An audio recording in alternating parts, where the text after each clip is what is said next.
Welcome, my friends. Thanks for coming by. Hey, we're actually going to have a great time painting this scene here. This is some flowers in a bowl, magnolias. Beautiful painting to paint. A lot of fun, easy.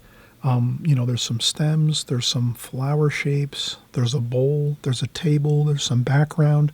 Everything you want to have in a really beautiful flower painting. So let's get started on this. You can use this as your reference material, or you can also, in just a second, in about 5 or 10 seconds, you're going to see my finished pencil drawing. And you can work from the pencil drawing first if you want. Do your pencil drawing, and then you can work on the watercolor painting next. But I did want to show you here first the actual finished painting of the magnolias in a nice bowl on a table. Nice, beautiful white tablecloth. So we have a beautiful painting here. Let's go for it. Let's try it out. Hey, and I always mention too in the beginning, if you haven't subscribed, please consider subscribing. We make paintings every week here on this channel. So once a week, we're here. We're going to paint together, you and I, and we're going to have fun doing it. And I'm going to explain everything in detail so you have no cares, no worries. I'll go over every single detail you need to create a beautiful painting like this. And this is a simple painting to do, not difficult.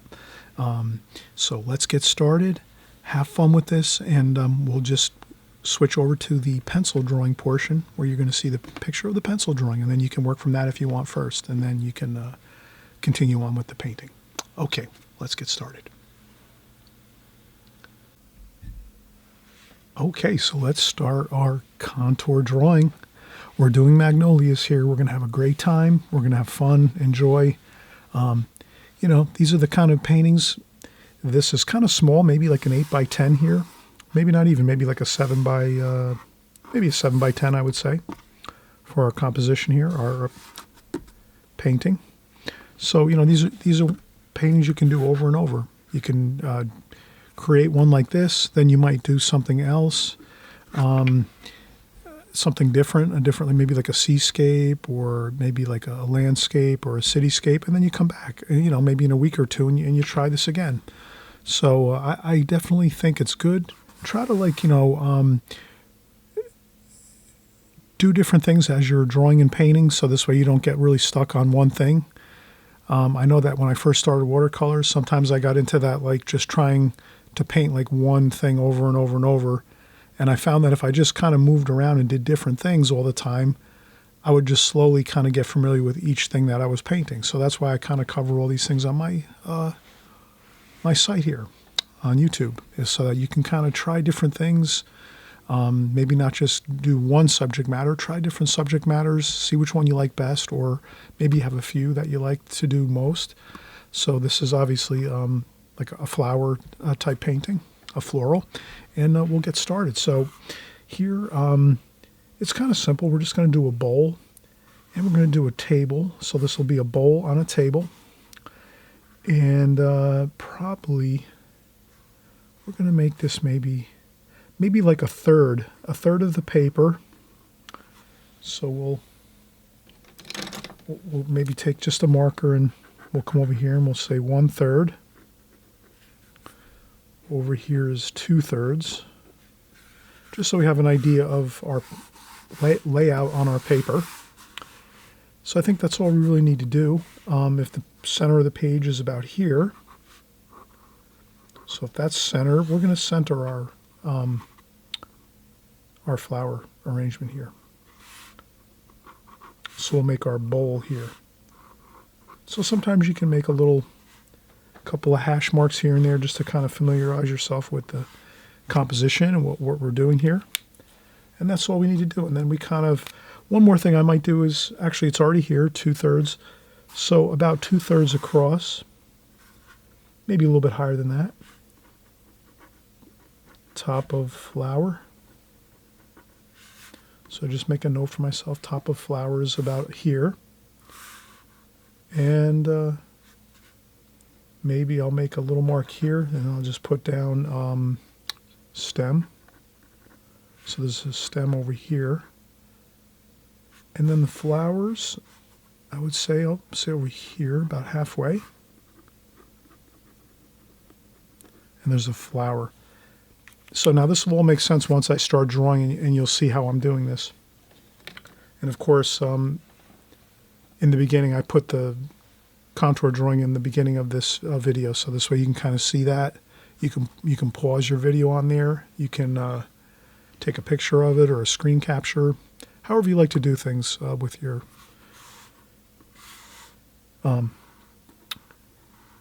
technology, your devices, your phones, your iPads, your laptops, however you work.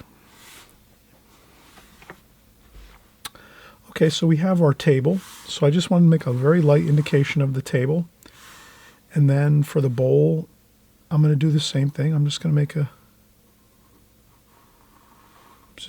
a light indication of a bowl. Like this. And I think that's good. So now we have the bowl. And then, so now what you'll see I'm doing is I'm just getting a very super light sketch of where everything should be. And then we'll go in and we'll do our contour drawing. So here, we're going to have our stems here, just approximates like that. And that'll be our flower over here. And we'll have some more flowers here. And then we're going to go over here and just do that.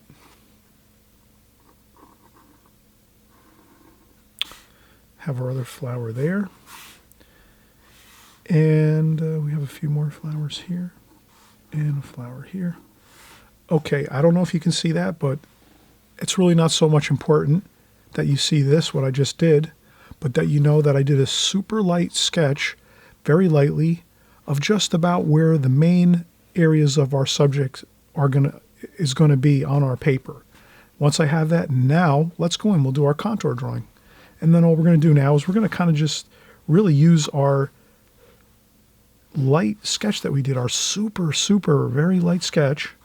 We're going to use that as our guide as we contour draw. So we'll start out and we'll do our bowl.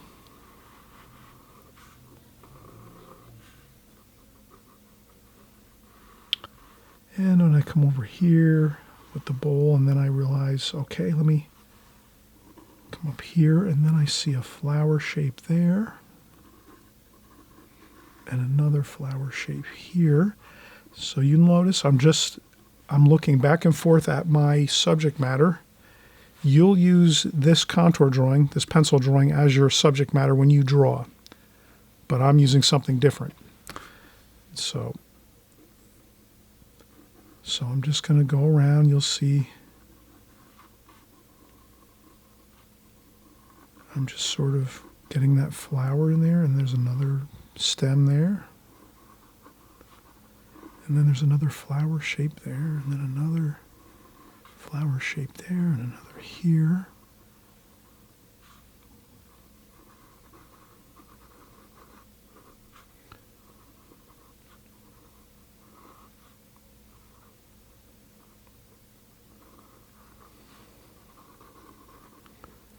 Another flower shape there. There as well, and then here.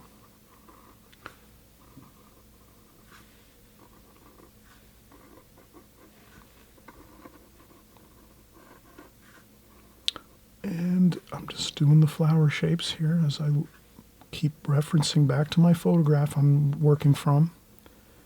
Again, you're going to work from this, though. You're not going to work from my photograph. You're going to work from my pencil drawing. And that'll be easier to do.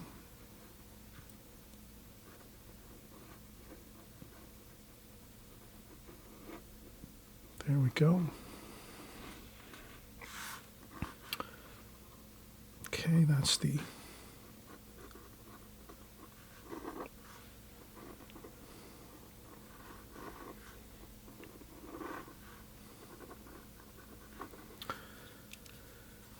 okay, and then over here, got a flower there. Oh, this is some green leaves here we're doing now. And then here under this one,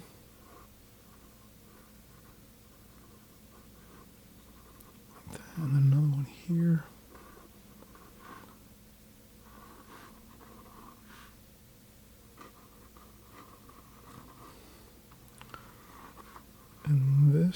is, I think,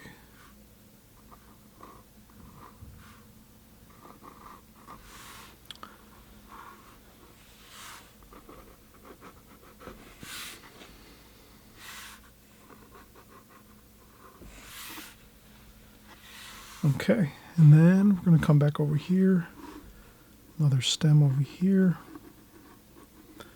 and then we have the other flower here.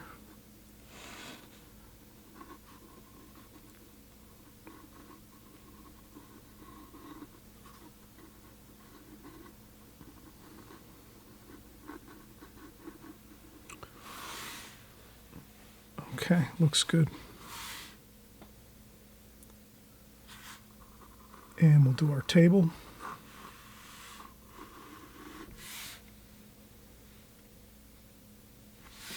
And then we'll do a tiny bit of shadowing just so we know where to kind of add a little bit of a shadow here.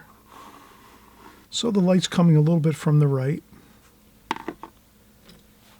So we'll just put our light insignia here.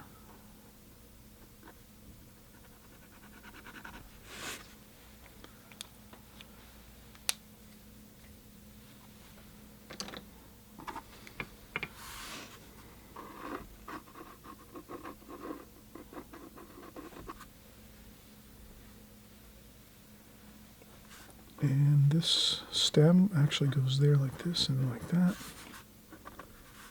And we landed pretty close to where we were supposed to do the stem about here. And you can see we did land about right where about we were looking to do that, right about right there.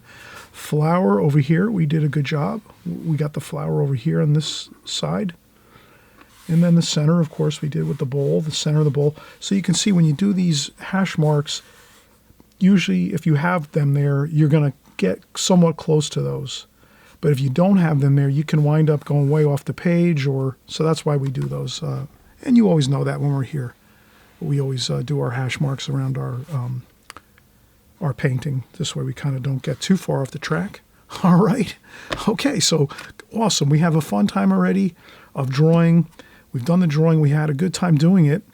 And now we're going to paint. So let's take a break. We'll get a little bit of a rest, 10, 15 minutes, and then we'll come back and we'll start our painting portion of this video. Okay, we'll be right back. Thanks. Bye-bye.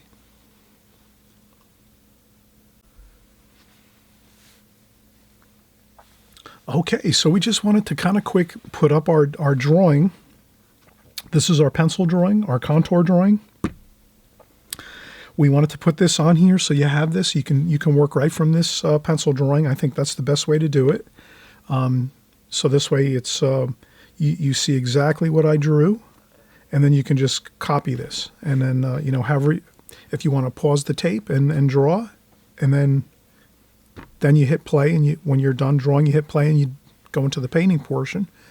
Or, you could take a picture of it or a screen capture, however you like to do this on your social media and on your tech, your devices, your phone, your laptop, your iPad, Samsung, whatever you have. So this is the drawing, and I'll just take a few seconds just to let you pause this or take a picture of it. And then what we'll do is once we're done with that, we'll continue on and we'll do the painting portion.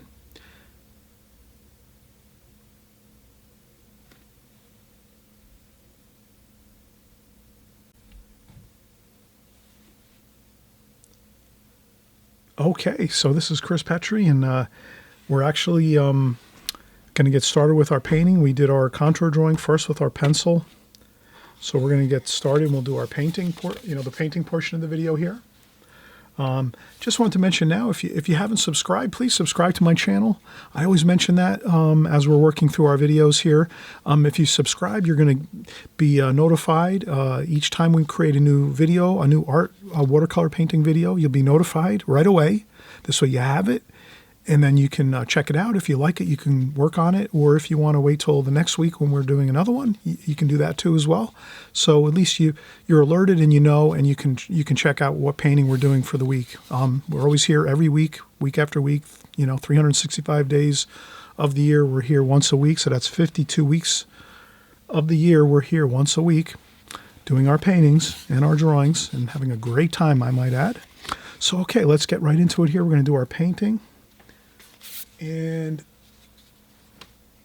also, too, I didn't mention, if you hit the notification bell, which is right next to the subscribe button, just below this video, when you get the notification bell, that means exactly when the video comes out, you'll know. So you'll get a little notification on your phone or your laptop that the new video is coming out that I'm just creating. And also, you'll be able to then check it out right away. Okay, awesome.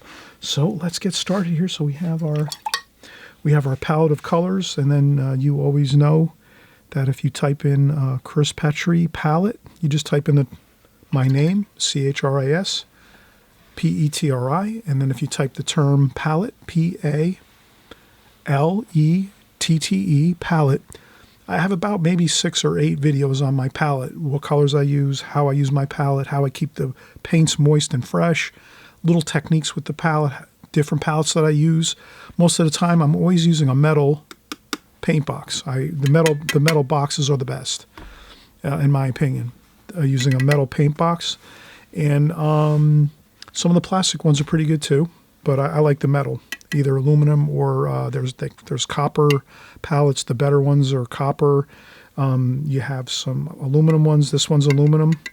I have a few aluminum, but they're really fantastic. Plastic ones work too. I like plastic. I have a number of plastic palettes as well, but my favorite is the metal paint boxes. I think they work the best for how I enjoy my watercolors. All right, so now we're going to get into this. We're going to start our painting. I think that I'll start with the darks first. So our darkest darks are definitely our stems. So we're going to use French ultramarine blue, fresh moist tube paint. Notice that I'm not using dry paint and trying to scratch on my palette. I've got fresh, moist, goopy paint, and that's what I use all the time when I paint. We have French ultramarine blue, burnt umber, burnt sienna, maybe a little bit of sap green, maybe a little raw umber. So we're going to have a stem color, nice and dark. And we'll do that. And so I'm going to do the darks first. So the darkest darks, here we go. I have a nice Escada, number 6 Escada with a beautiful sharp point. This is one of the best watercolor brushes you can buy. It's a Charles Reed Autograph series watercolor brush. And if you buy this set, you get 3 different brushes, a 6, an 8, and a 4, which are the perfect sizes of brushes for what I paint. And we're just going to get our stem in here. And then you notice with our stems, you can blot out a little bit of paint. Lighten up a spot maybe with a little bit of tissue. And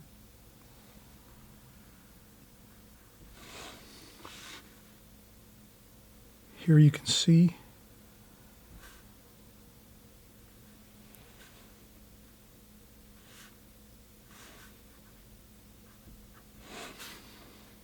that we have our stems.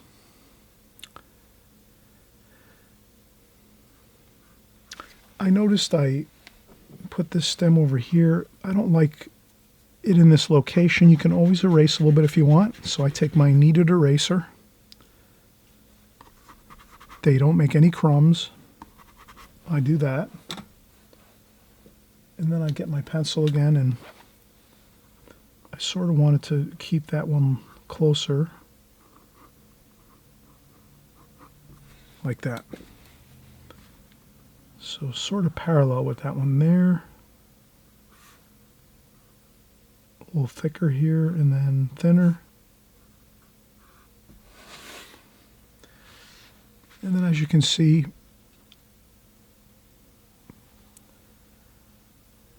I'm taking my time to get a good feel for these stems of these flowers. These are wildflowers. These are magnolias. And this here too has stems here.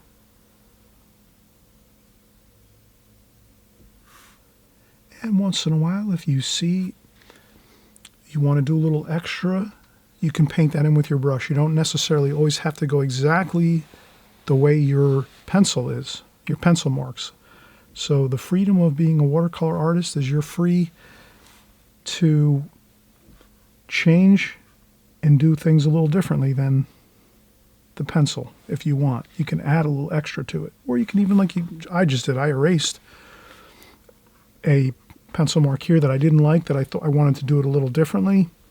So you can see, you always, with pencil drawings, you can always change things a little bit, and you don't have to get too worried about things. And then you can see here, I'm just doing some more stems over here. The stems are the darkest dark we're going to see in this painting. So I'm going to start with my darkest dark. And we're doing an alla prima method here, which is just, we're going to paint everything all in one, at one time. We're not going to do any glazings or anything. We're just going to paint everything as we go. All right, so we've done our stems and our branches here of our flowers. Looking good. We might need a little more. It's always good to kind of make sure I carefully look at my photograph, just so I make sure I have. See, I didn't have this, so that's...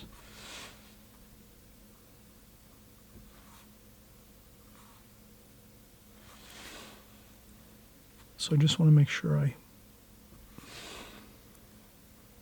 get everything that we want to, like that. All right, now I think that's good. So let's take another break. We just did our stems. That took us some time. We can also, before we take a break, we'll use our needlepoint brush.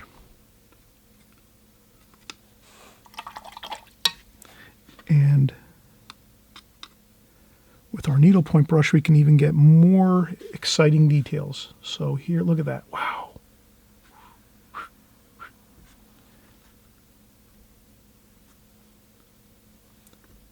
This is even a finer line that we want to have. We want to have a few extra finer lines like this. It's going to make our painting look even more exciting and have more variety. So with watercolors, you want to have a lot of variety. Your paintings will look beautiful if you have more variety in them.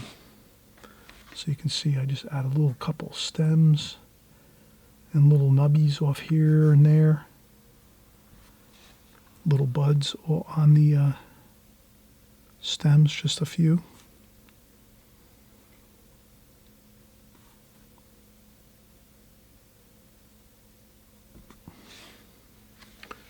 All right, looks good.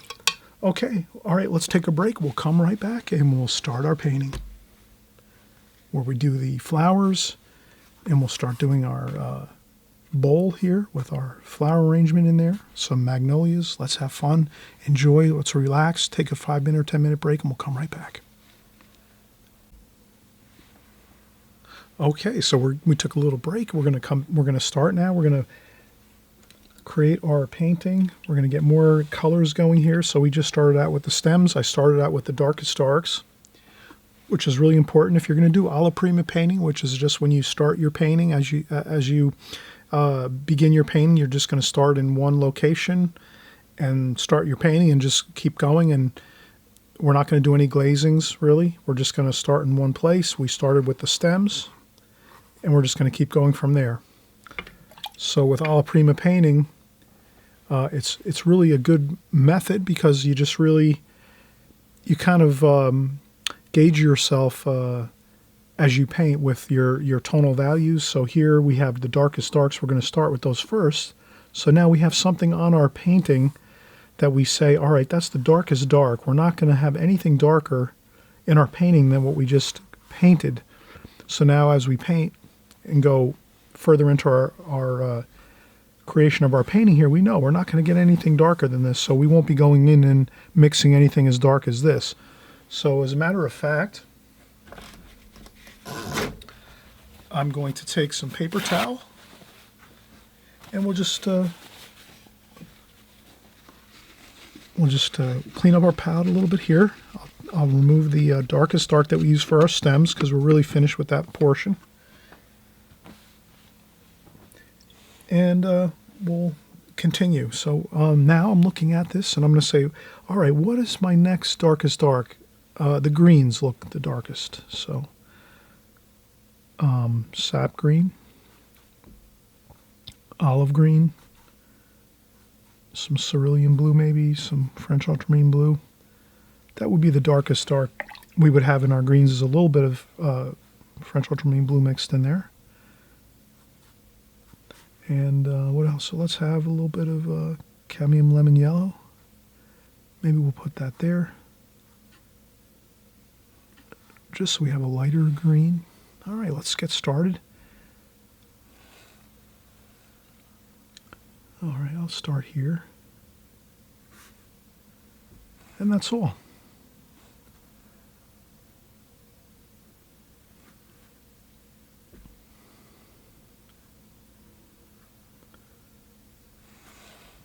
Wow, doesn't that look good?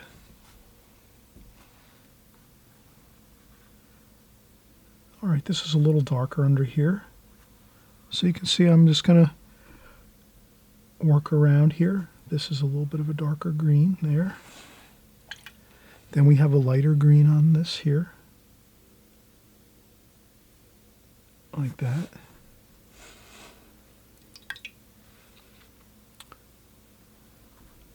And then we slowly fade that in a little bit.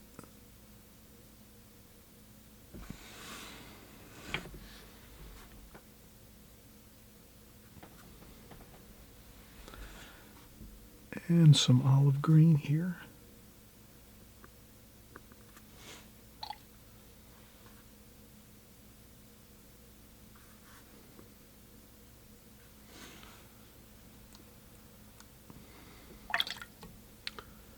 Okay, so we did some greens here. We had some darker greens, the little bit of French ultramarine blue with the sap green. And then we even took some of the really light cadmium lemon yellow and put that over here separately. So we had a little bit of a lighter, lively green to add as we work. Now, we're going to go with our alizarin crimson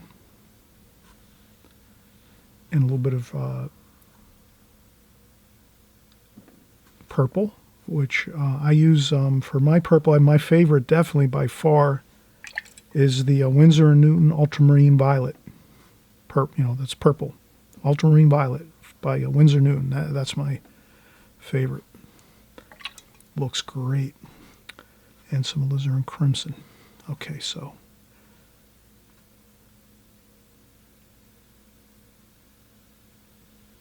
And as you can see, I start out there with that little darker alizarin and ultramarine violet. And then I slowly soften it up. So I rinse my brush and I dry it off on my apron or on a piece of paper towel. So I dry my brush off a little bit, rinse it off, dry off some of the little bit, take some of that water off it too. And then just sort of fade the paint upwards so that it's nice and light. You don't want to go dark. We want to keep that nice and light. You see how we do that? Rinse the brush off, dry off a little bit of the water, and then slowly work into there and get that to fade up in there. But it's got to be a drier brush, just a little bit of water left on the brush, not a lot, not too much. And then we take a little more alizarin crimson and we put some of those veins in the leaf up like that. And that should be fine. That looks good. A little more of that purple, I think, over here. And you just carefully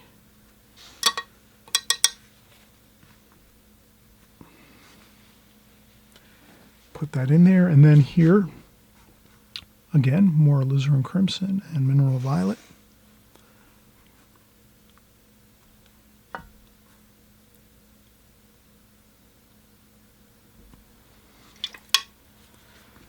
And then just some alizarin crimson. It's more red there. And you just have fun. Rinse the brush off, nice clean water. Dry the brush off a little bit, and then just fade that up like that. So you can leave some of that flower white. And that gives us the feeling that there's some light on the flower itself, the petals of the flower. So there, I left some white on the flower up top here. And we faded that paint, and then you can put more red here as you work. You can go back in again and add a little bit of alizarin crimson if you want to darken it up and make it more of a red. That's fine. That looks really good. Okay, now we'll continue to work on here. What do we have next? A little more green.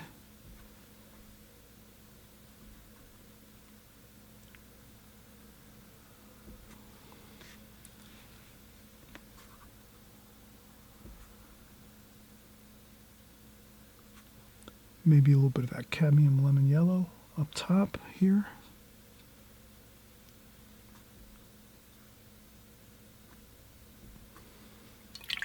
Looks good.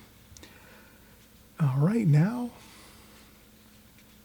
we're going to have, looks like a little bit of cadmium orange, cadmium red, a little bit of a different color, so let's kind of separate that over here. So I added some cadmium orange and a little bit of alizarin crimson just to get this little bit of a change in color. There's a little bit of a change in color here on these leaves. So I want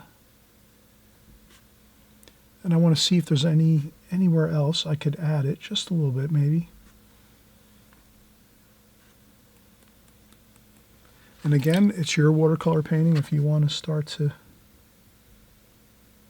add a few things here and there, you can do that. I just added a few splashes and a little bit of green. We'll add a little bit of green in there too.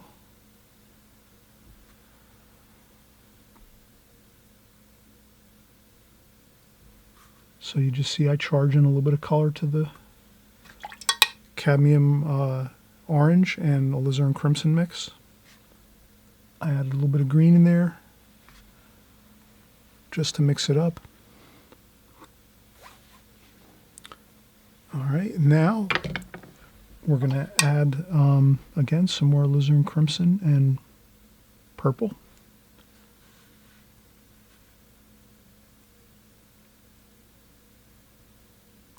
Along here. Again, I rinse my brush off with clean water, dry it off a little bit on the paper towel or the tissue, and we just fade that there.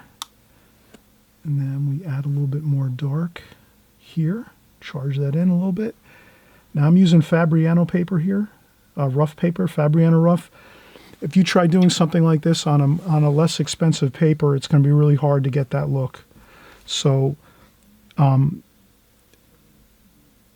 the better papers, Arches and Fabriano, you can do a lot of these effects really easily. If you're trying to do these type of effects on like a less expensive paper or a cheaper paper, it's going to be harder for you to get these effects. So don't feel frustrated if you're trying to get these effects and they're not working. Unless you have Fabriano paper or Arches paper or some of other higher quality papers, the higher the quality, the better results you get with your painting and your washes. So just a thing to keep in mind. If you're just starting out in watercolor, you don't want to spend a lot of money probably on paper and supplies and all that. But if you're painting a couple years and you're really interested in it, you definitely want to research getting some better papers and just try them out, and you'll see they really work phenomenal. So again, this is Fabriano rough paper, and I can just keep adding washes and colors and charging in things here, colors and darker tonal values, and it really just allows me to do that. If I was trying to do this on a very inexpensive paper, it wouldn't let me do that. It would start to make funny looking blossoms and weird looking splotches and things like that. So just something to keep in mind. And we're going to keep moving along here. So we have this over here completed. Let's keep moving. Doesn't that look good though? We have those beautiful magnolias, the pinks, the purples, the greens of the leaves. Let's keep going here. We'll get some more red and purple. And we're going to do over here.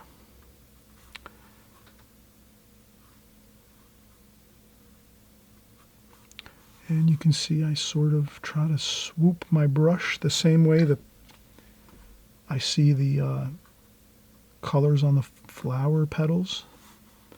So you want to try to do that, you know, try to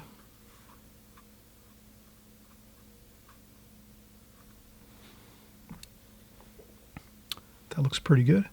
And we can even start making some shadow colors. I'm going to use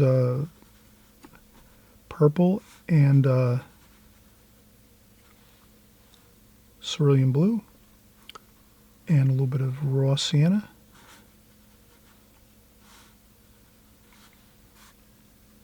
So a little bit of shadow there.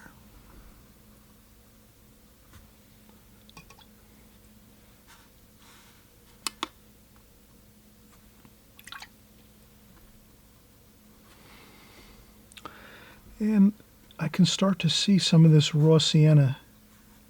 So I'm going to add this in. So I took some raw sienna and I just added it in a few places on these petals because I do see that more now. I wasn't seeing that as much before, but I kind of start to pick that up a little bit. So, and again,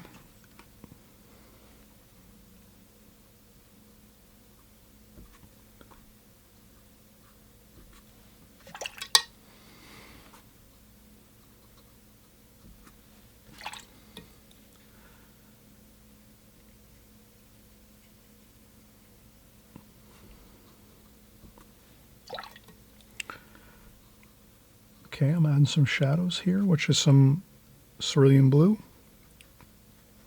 alizarin crimson, cerulean blue, a little bit of raw sienna, just to get a little bit of a grayish color going there. You know, you can mix it up. You don't have to worry too much. As long as you kind of get a grayish mix there, you don't want to have it looking too red or too blue, kind of in between. And we have more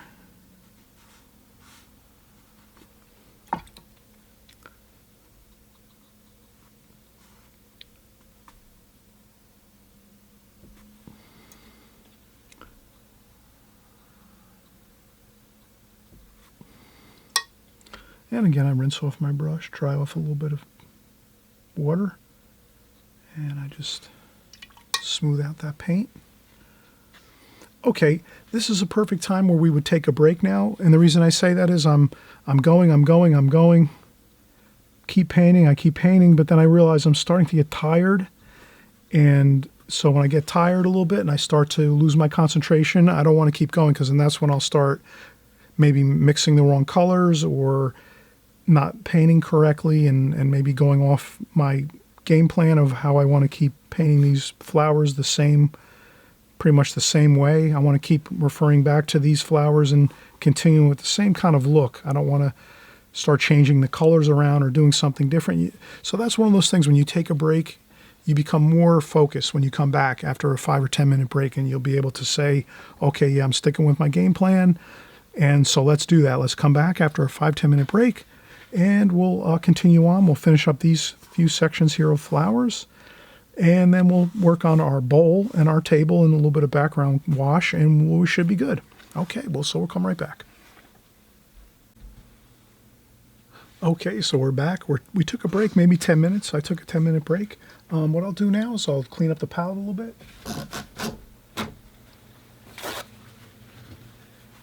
I'll dip my paper towel in some water. That looks okay. That's cadmium lemon yellow. Let's leave that there. I want to save that. I try not to waste any paint. Paint's expensive, as we know. But these other colors over here, they're starting to look a little bit muddy looking. Let's try to keep our paints fresh. If you have fresh paint as you work on your painting and you clean your palette every once in a while, you'll start to notice that your paintings look more lively, the colors look more fresh, more vibrant. That's just a good thing to remember. It depends on the painting too. Sometimes you might want you might want a lot of grayish looking colors in your painting, and that's fine. So you might not clean your palette as much. I usually gauge it according to my painting. So you'll notice sometimes I don't wipe up the palette as much because I'm okay with adding more grayish looking colors and muddier looking colors. But then other times when I'm working on something like this, where it's a flower arrangement, there's specific colors in this and there's not a lot of grays and mixtures of colors, I'll just stick with trying to keep the palette clean. This way all the colors as I'm painting are going to be really nicely identifiable on the painting. So you can look at my painting and you'll be able to look at your painting and say, oh yeah, I can see that. That's alizarin crimson, and I see some purple in there.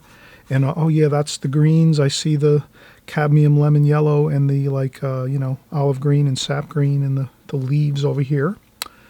So you'll kind of notice that your paintings, you'll be able to see your colors on your paintings really easily. But if we were just to keep leaving all the same colors on our palette and we keep using those over and over, then we'll start to lose some of that real nice identifiable color that we see in our palette. So that's kind of the reasoning behind this, of trying to just keep the palette a little bit clean, and then this way we don't get too muddy of colors. Same thing with my paint, my water. You'll see my water here is a little bit muddy, so we'll get some fresh water. So I just add some fresh water. I use a orange juice container and put my water in that.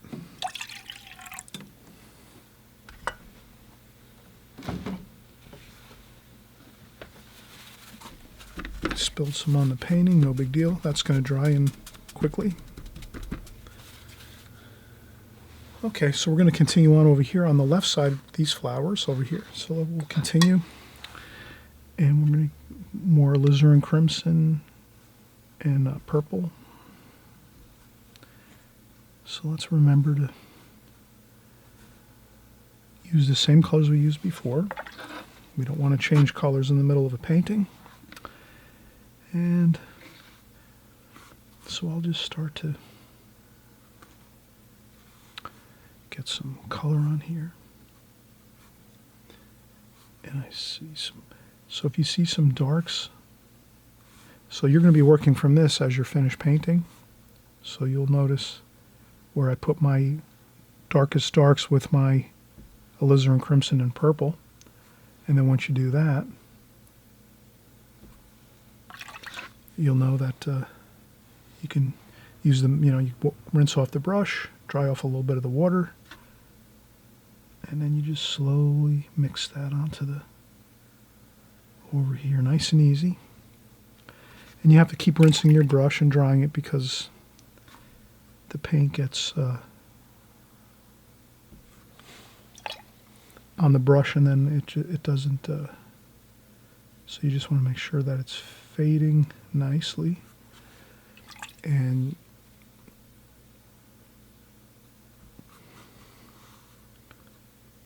like that. You can leave some. You could take some alizarin crimson. Some blue, some cerulean blue, and paint around a few petals of the flowers to give it that negative shape painting, as we say. You paint around an object and it appears. So I'll splash a little bit and paint around a few petals. Same here. Let's do that. And if you notice, when you do that, when you paint around a very light petal with a little bit of wash, a little bit of blue, let's say, we're gonna come back and do more blue around these flowers, but right now we're just gonna do a few just to just make the point that if you add a little bit of color, a little bit of blue like that around your petals, you're going to get a beautiful, exciting looking petal on your flowers. Now, you might say to yourself, I don't, when do I see a dark blue like this around a petal? And then you say to yourself, it doesn't matter, because if it looks good, it is good. So that's always, you have to just remember. If you're painting on your watercolor painting and it looks good, then it is good. It doesn't matter if someone says that doesn't happen in real life or whatever. You just have to remember that you're trying to make it look good, not think that you're going to copy nature, because nature can't be copied. We will lose every time if we try to copy nature. It's too beautiful and too good and too incredible. So we just try to have fun while we paint what we see. Okay, so there we go.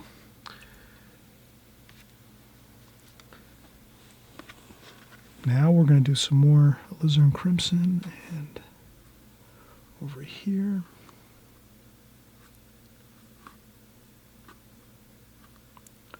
And I'm just trying to get those nice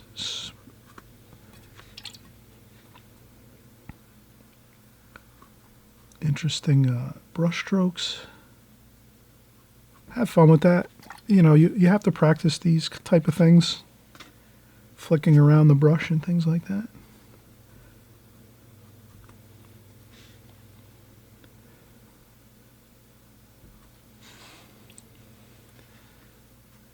And again, we're going to paint around some of these petals here. They're white. Maybe a little bit of purple in there. So cerulean blue and purple. We'll change up the colors a little.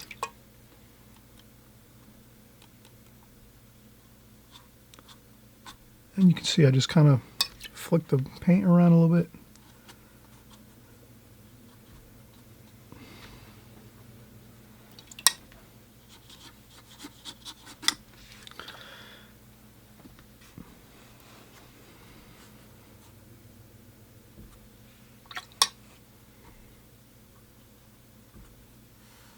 And again, you'll see I'm painting around the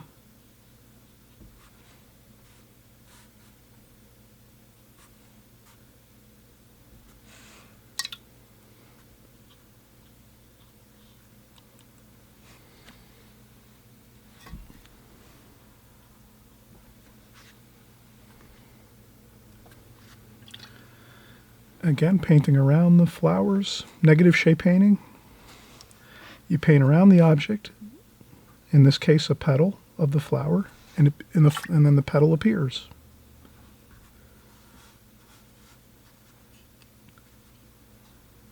And I'll make a little bit of the grayish color here.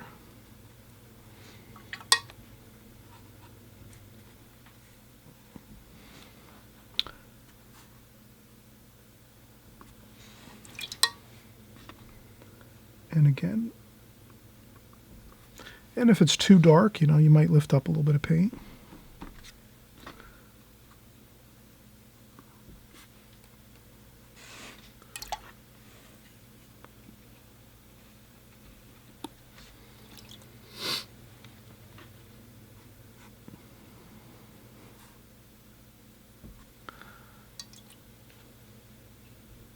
And you can add in some red, alizarin crimson there.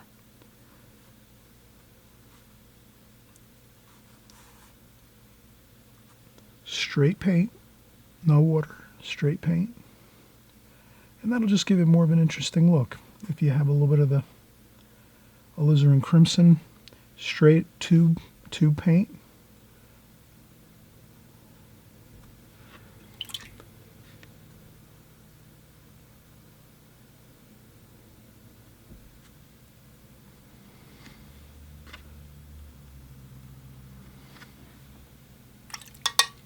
All right, that's looking pretty good. We'll fade in that red a little bit too. You can always go back and fade in the washes a little bit.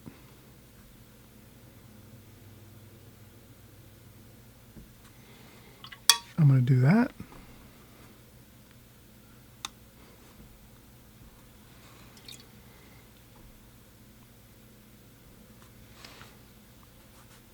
Okay.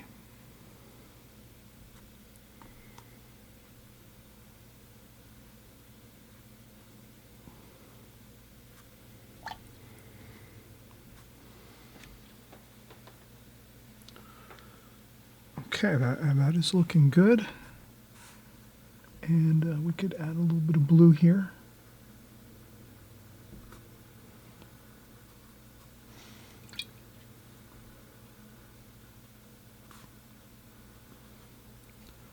And some blue over here.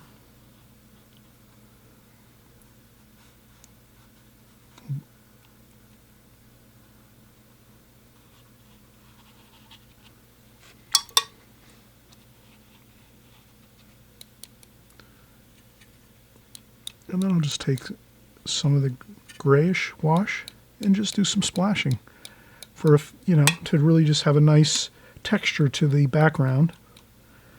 And then French cerulean blue and yellow ochre.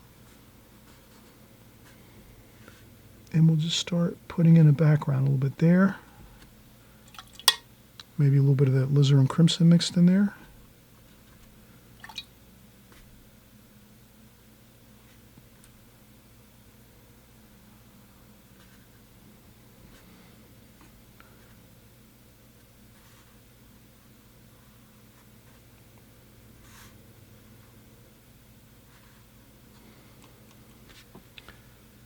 Some splashing. So we're going painting around the bowl like that. And we'll do some more of the yellow ochre, cerulean blue, a little bit of the alizarin crimson.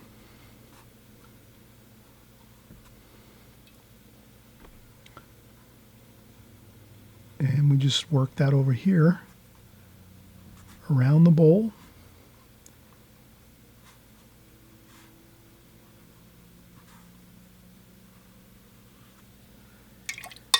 And this way we have a nice separation of the background to the table. So the table is lit with light. So we put that background color in there. We don't worry about it. We add some interesting colors.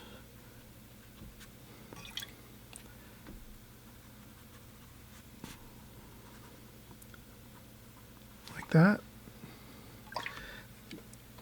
And let's go for the gusto here. We're almost completed with this, so let's add a few more splashes, a couple on the table, like that. Let's do we're going to do this bowl, the same thing, cerulean blue, yellow ochre, alizarin crimson.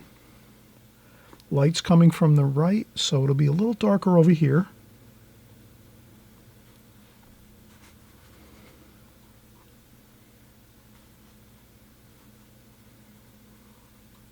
Okay, and we'll leave a little bit of light on the top of the bowl over here, like that. Then we're going to go for some purple, French ultramarine blue, yellow ochre. We'll just make it a little darker under here. Maybe a little bit of alizarin crimson. So we'll just make a little shadow color there.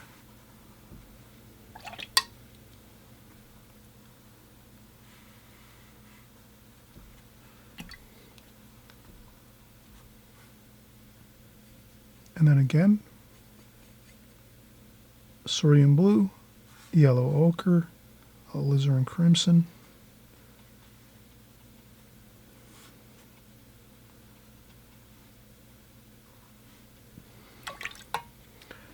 And then we just try to, this is drying fast here. It's warm in my studio. I have lights in here, so, you know, if you can imagine, if you have air conditioning on or something, it might not dry as fast.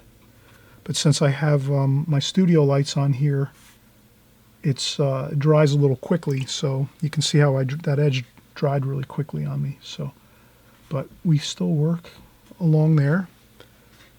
And you can also blot up a little bit of paint to make it look more light. And then you can go under there and do maybe you do like a nice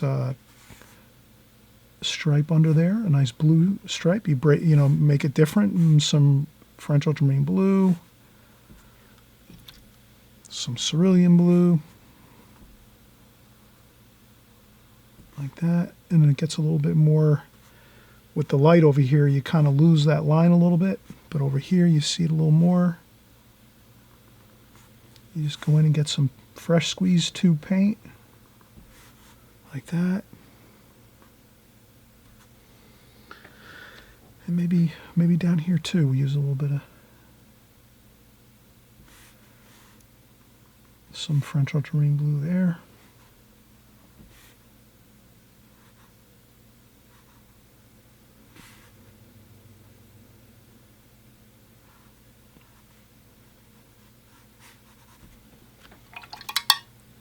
So make it an interesting some blue color there, and then maybe you put some yellow just to mix up the color a little bit. Maybe some alizarin crimson.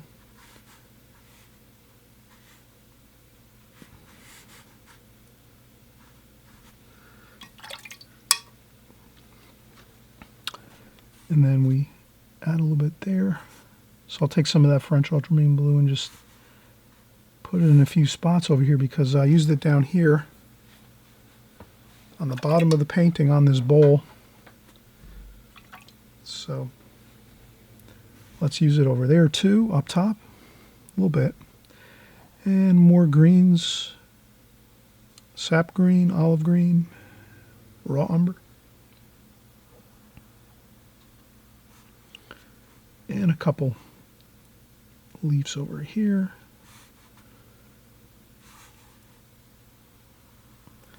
And we just add some green, like that. Some green small leaf forms, just to have those there.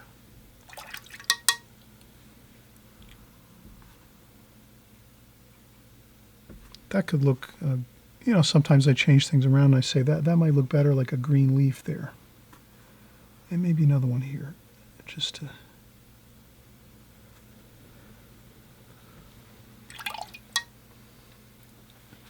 And then maybe just a little bit of dark, French ultramarine blue, burnt umber, just to make sure we kind of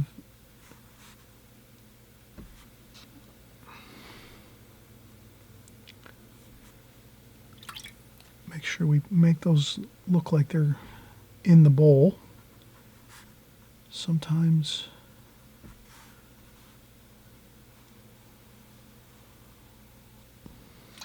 there we go.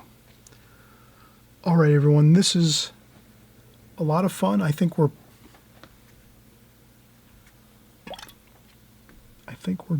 just perfect now. I'm going to add a little more French ultramarine blue over here, just because it kind of ties in better if I add just that little bit of French ultramarine blue over here. That's what I always say, when you add a color to a painting, you have to add it everywhere else. Otherwise, it looks like it's kind of, it looks unpleasant if you just add one color. Like I didn't use French ultramarine blue in a lot of these sections up in here. Then we added it here on our bowl. So now I'm going back and I'm just adding it here and there.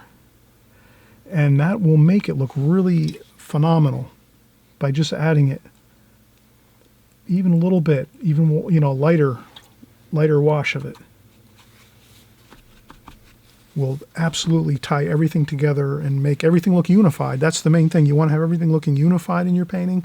So if you like I said, if you want to add a different color that you didn't use before in your painting, that's fine.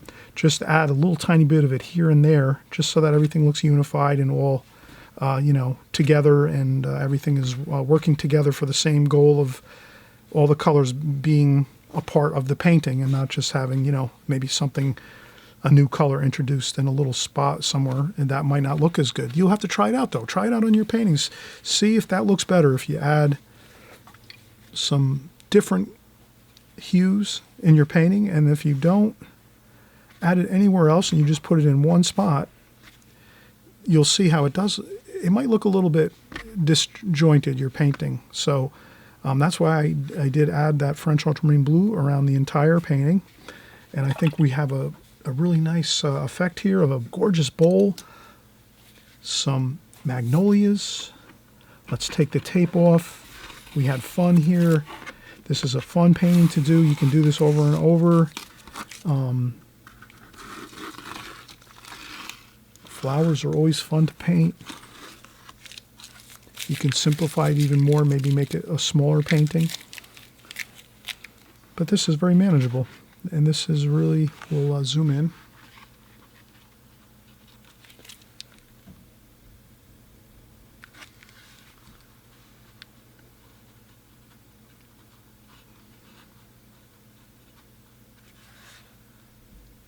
Okay, that looks pretty good.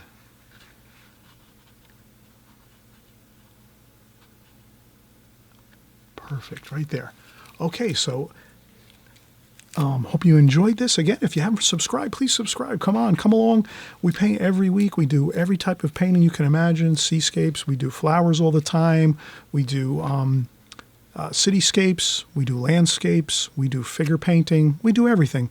So yeah, subscribe, have fun, enjoy, and we'll see you on the next video.